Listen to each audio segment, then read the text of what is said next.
Good morning. Thank you for joining me today.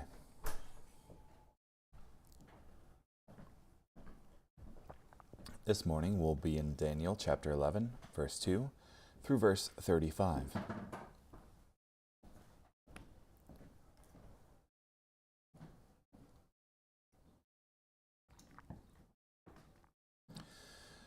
Now, I will tell you the truth. 3 more kings will arise for Persia. Then a 4th king will be unusually rich, more so than all who preceded him. When he has amassed power through his riches, he will stir up everyone against the kingdom of Greece. Then a powerful king will arise, exercising great authority and doing as he pleases. Shortly after his rise to power, his kingdom will be broken up and distributed toward the 4 winds of the sky, but not to his posterity, or with the authority he exercised, for his kingdom will be uprooted and distributed to others besides these. Then the king of the south, and one of his subordinates, will grow strong. His subordinate will resist him, and will rule a kingdom greater than his. After some years have passed, they will form an alliance. Then the daughter of the king of the south will come to the king of the north to make an agreement, but she will not retain her power, nor will he continue in his strength. She, together with the one who brought her, her child, and her benefactor, will all be delivered over at that time. There will arise in his place one from her family line who will come against their army, and will enter the stronghold of the king of the north, and will move against them successfully.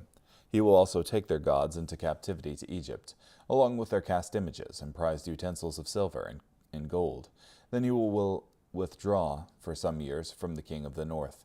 Then the king of the north will advance against the empire of the king of the south, but will withdraw to his own land. His sons will wage war, mustering a large army which will advance like an overflowing river, and carrying the battle all the way to the enemy's fortress. Then the king of the south will be enraged and will march out to fight against the king of the north, who will also muster a large army, but the army will be delivered into his hand. When the army is taken away, the king of the south will become arrogant. He will be responsible for the death of thousands and thousands of people, but he will not continue to prevail. For the king of the north will again muster an army, one larger than before. At the end of some years he will advance with a huge army and enormous supplies. In those times many will oppose the king of the south. Those who are violent among your own people will rise up in confirmation of the vision, but they will falter. Then the king of the north will advance and will build siege mounds and capture a well-fortified city. The forces of the south will not prevail, not even his finest contingents. They will have no strength to prevail. The one advancing against him will do as he pleases, and no one will be able to stand before him. He will prevail in the beautiful land, and its annihilation will be within his power. His intention will be to come with the strength of his entire kingdom, and he will form alliances.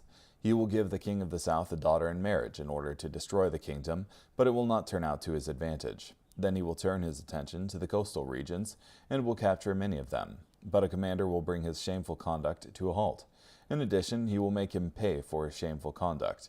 He will then turn his attention to the fortresses of his own land, but he will stumble and fall, not to be found again.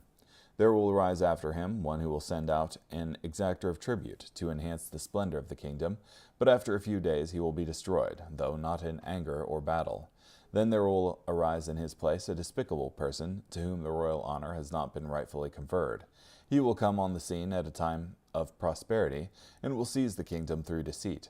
Armies will be suddenly swept away in defeat before him. Both they and a covenant leader will be destroyed.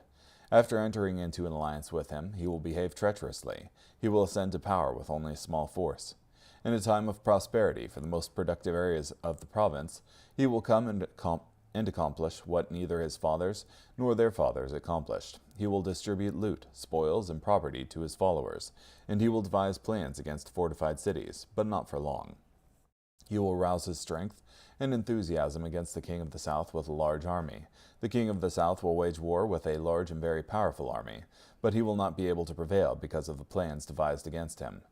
Those who share the king's fine food will attempt to destroy him, and his army will be swept away. Many will be killed in battle. These 2 kings, their minds filled with evil intentions, will trade lies with one another at the same table, but it will not succeed, for there is still an end at the appointed time. Then the king of the north will return to his own land with much property. His mind will be set against the Holy Covenant. He will take action and then return to his own land. At an appointed time he will again invade the south, but this latter visit will not turn out the way the former one did. The ships of Kittim will come back will come against him, leaving him disheartened. He will turn back and direct his indignation against the Holy Covenant. He will return and honor those who forsook the Holy Covenant. His forces will rise up and profane the fortified sanctuary, stopping the daily sacrifice. In its place they will set up the abomination that causes desolation. Then, with smooth words, he will defile those who have rejected the covenant, but the people who are loyal to their God will act valiantly. These who are wise among the people will teach the masses. However, they will fall by the sword and by the flame, and they will be imprisoned and plundered for some time. When they stumble, they will be granted some help, but many will unite with them deceitfully. Even some of the wise will stumble, resulting in the refinement, purification, and cleansing until the time of the end, for it is still for the appointed time.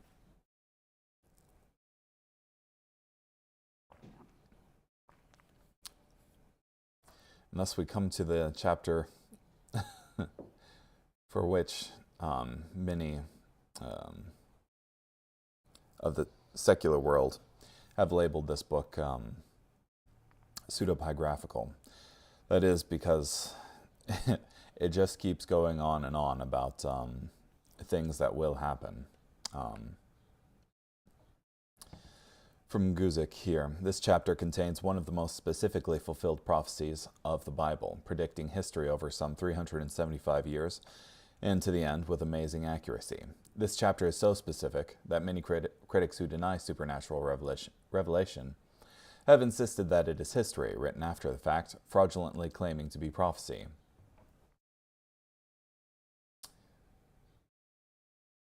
Commentator Joyce Baldwin explains the mindset of late daters. Though all this is presented as if it were future, the considered opinion of most scholars is that the writer was using an accepted literary form which would have deceived no one. The intention would be to show that the course of history was under God's direction, and so achieving his purposes. When the history becomes prophecy, the transition can be detected because events proved him wrong. Such a view must undermine confidence in the entire book. If the late dating theory is correct, then the so-called revelation was in fact nothing of the sort. It follows that the preparation for the vision in chapter 10 was also a fiction put in as local color for the sake of effect. But even with all that, you still have the prophecy of the Messiah, which is specific in its nature as well.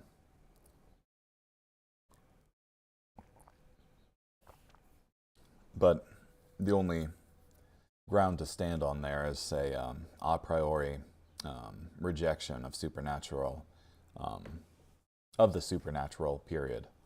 So, 3 more kings will arise in Persia. Simply, the angel told Daniel that there would be 3 more kings in Persia until a 4th arose. The 4th king would be strong, rich, and oppose the realm of Greece. This strong, rich 4th king was fulfilled in the Persian king Xerxes.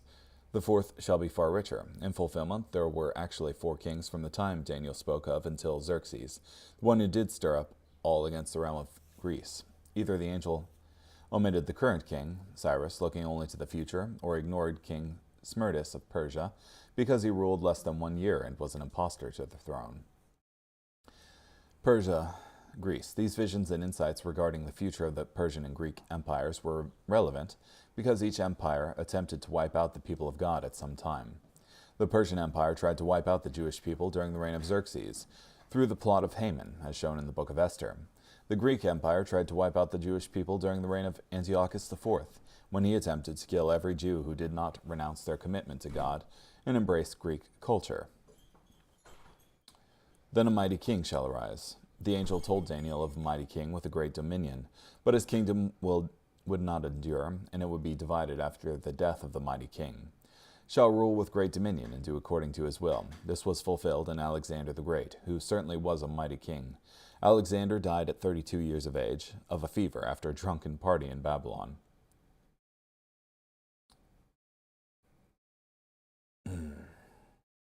This prophecy does not mainly concern Alexander because he did no harm to Jerusalem, though he conquered the general area. The ancient historian Josephus records the interesting arrival of Alexander the Great to Jerusalem and how he was shown the book of Daniel by the high priest, whom Alexander had previously seen in a vision. Alexander was so impressed that he spared Jerusalem and granted it religious toleration. Josephus, from the Antiquities of the Jews, Book 11, Chapter 8. Now Alexander, when he had taken Gaza, made haste to go up to Jerusalem, and Jaddua, the high priest, when he heard that, was in an agony and under terror, as not knowing how he should meet the Macedonians, since the king was displeased at his foregoing disobedience. He therefore ordained that the people should make supplications, and should join with him in offering sacrifices to God, whom he besought to protect that nation, and to deliver them from the perils that were coming upon them.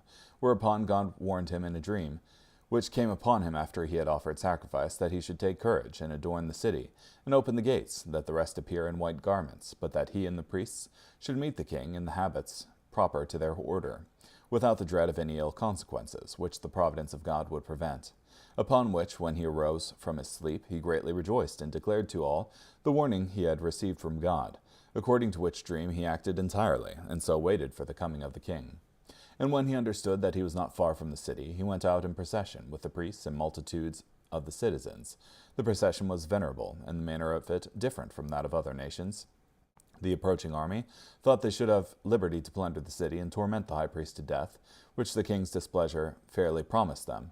The very reverse of it happened, for Alexander, when he saw the multitude at a distance in white garments, while the priests stood clothed with fine linen, and the high priest in purple and scarlet clothing, with his mitre on his head, having the golden plate on which the name of God was engraved, he approached by himself, and adored that name, and first saluted the high priest.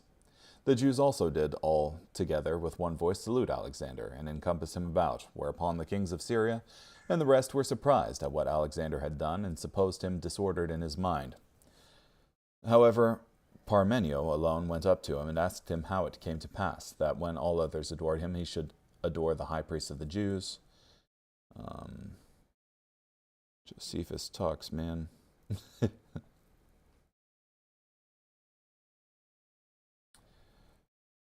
magnificently treated both the high priest and the priest, and when the book of Daniel was showed him, wherein Daniel declared that one of the Greeks should destroy the empire of the Persians, he supposed that himself was the person intended, as he was then glad, he dismissed the multitude for the present, and then granted all they desired.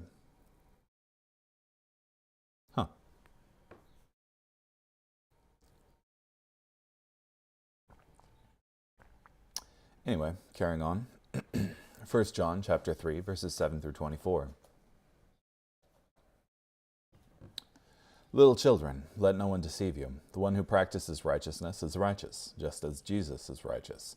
The one who practices sin is of the devil, because the devil has been sinning from the beginning. For this purpose the Son of God was revealed, to destroy the works of the devil. Everyone who has been fathered by God does not practice sin, because God's seed resides in him, and thus he is not able to sin, because he has been fathered by God. By this, the children of God and the children of the devil are revealed. Everyone who does not practice righteousness, the one who does not love his fellow Christian, is not of God. For this is the gospel message that you have heard from the beginning, that we should love one another. Not like Cain, who was of the evil one and brutally murdered his brother. And why did he murder him? Because his deeds were evil, but his brothers were righteous. Therefore do not be surprised, brothers and sisters, if the world hates you. We know that we have crossed over from death to life, because we love our fellow Christians. The one who does not love remains in death. Everyone who hates his fellow Christian is a murderer, and you know that no murderer has eternal life residing in him. We have come to know love by this, that Jesus laid down his life for us. Thus we ought to lay down our lives for our fellow Christians. But whoever has the world's possessions and sees his fellow Christian in need and shuts off his compassion against him, how can the love of God reside in such a person? Little children, let us not love with word or with tongue, but in deed and truth. And by this we will know that we are of the truth, and will convince our conscience in his presence, that if our conscience condemns us, that God is greater than our conscience, and knows all things. Dear friends, if our conscience does not condemn us, we have confidence in the presence of God. And whatever we ask, we receive from him, because we keep his commandments, and do the things that are pleasing to him. Now this is his commandment, that we believe in the name of his Son Jesus Christ, and love one another, just as he gave us the commandment. And the person who keeps his commandments resides in God, and God in him. Now by this we know that God resides in us, by the Spirit he has given us.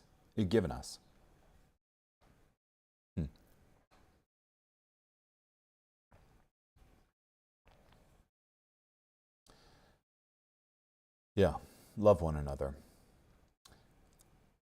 Little children, let us not love with word or with tongue, but in deed and truth. That is, not merely lip service, like when James says, what does it profit when you say to the poor man, oh, go, be warm and be fed, type thing. We need to actually put our money where our mouth is, as it were.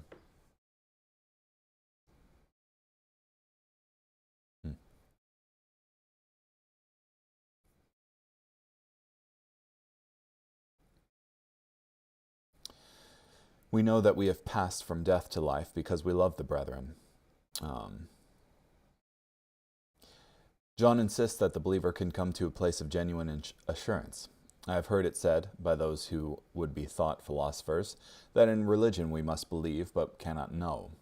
I am not very clear about the distinction they draw between knowledge and faith, nor do I care to inquire, because I assert that, in matters relating to religion, we know, and the things of God we both believe and know. From Spurgeon.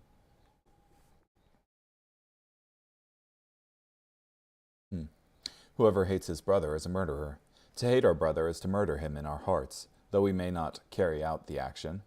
Through cowardice or fear of punishment, we wish that person dead. Or, by ignoring another person, we may treat them as if they were dead. Hatred can be shown passively or actively.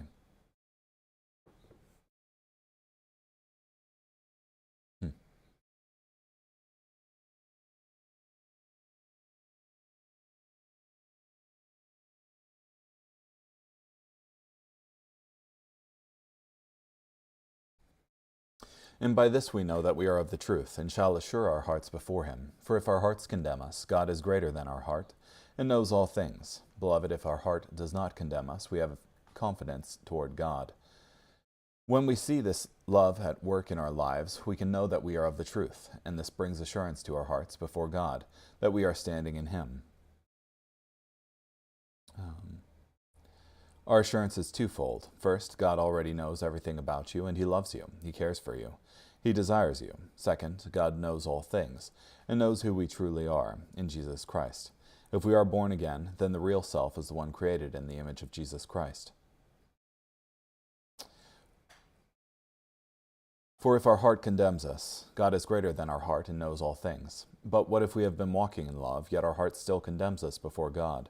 John assures us that God is greater than our heart, and so reminds us that we cannot base our relationship with him purely on how we feel in his presence. Condemnation can well up inside us that has nothing to do with our standing before God.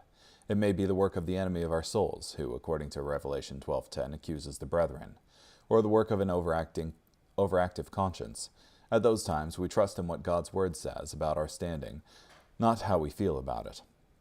Sometimes our heart condemns us, but in doing so, it gives a wrong verdict, and then we have the satisfaction of being able to take the case into a higher court. For God is greater than our heart, and knoweth all things. From Spurgeon. Carrying on. Psalm 122, verses 1 through 9.